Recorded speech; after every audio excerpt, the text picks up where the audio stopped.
Hi everyone. In Easter, an egg symbolizes new beginning, spring, and resurrection. When I saw that in Sweden there is an Easter pastry which looks like an egg, I wanted to make it and share it with you.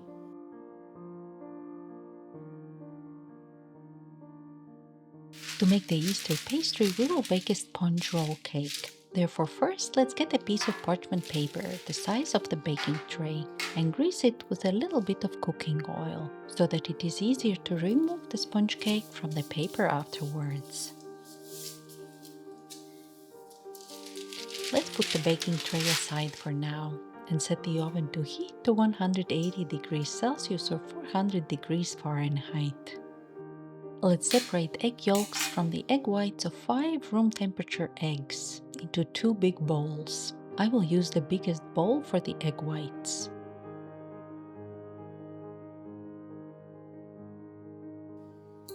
Let's add sugar to the egg yolks. For this recipe, you can weigh the amount of sugar and flour or use 5 tablespoons without a heap of each.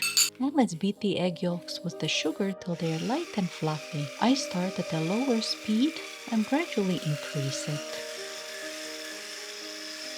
The egg yolks are nice and fluffy. Let's add flour to them.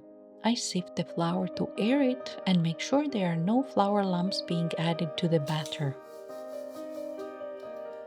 Let's mix the flour in the batter gently using a spoon and mix it only as much as it is needed to integrate the flour. If overmixed, the batter can become dense and the sponge will not be fluffy soft.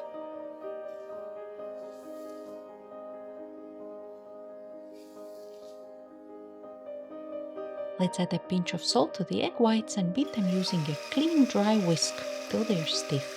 The same as with the egg yolks, I start at a lower speed and gradually increase it.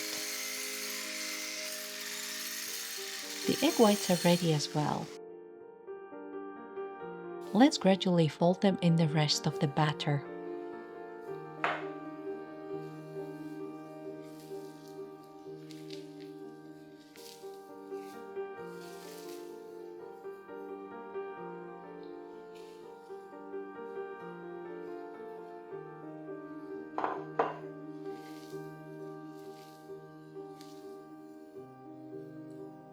The bowl is full and the batter for the Swiss roll is ready. Let's pour it in the baking tray and level, forming a rectangle.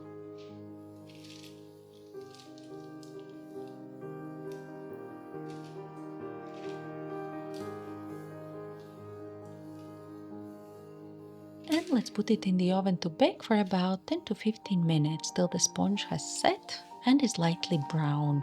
Don't open the oven door, especially in the first minutes, to allow the sponge to puff. Let's remove the sponge cake from the oven and pull it on a clean towel together with the parchment paper, and then gently roll it from the narrower end. Be careful and use the oven gloves or the towel if needed, as the cake is very hot. We need to roll the sponge while it's hot, otherwise when it's cold it will break when we try to roll it. Let's cover the roll with the towel and leave it for about 15-20 minutes so that it cools a little and is fine to touch. Now let's unroll it without forcing. And spread the raspberry jam on the sponge, leaving the end without the jam as it will spread there when we roll the cake. You can also use some other jam instead of raspberry, like strawberry or forest berries. And roll it again, this time separating it from the parchment paper.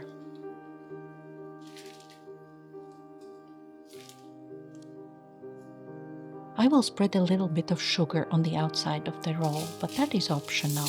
And cover the roll with the parchment paper we used for baking. And put the roll in the fridge so that it sets and holds together, at least for a few hours or best overnight.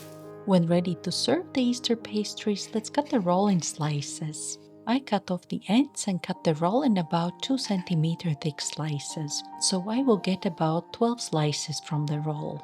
If you want, you can cut the slices thicker.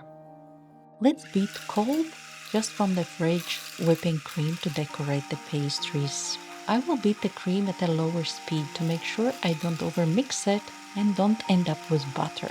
When the cream is foamy, let's gradually add the powdered sugar. The whipped cream has thickened and is ready in about a minute.